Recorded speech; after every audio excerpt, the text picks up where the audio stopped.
Hola, nosaltres som Sopa de Pedres, un grup del barri.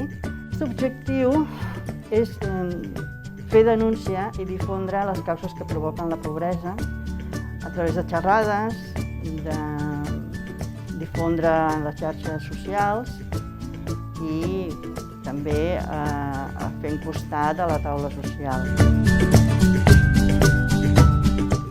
El projecte que estem desenvolupant més important és el de l'assessorament entorn de la renda garantida de ciutadania, perquè entenem que una de les dificultats afegides és que la gent en situació de pobresa i desigualtat té més dificultats encara per poder accedir als recursos públics. Per tant, creiem que és important fer aquest tipus d'acompanyament des del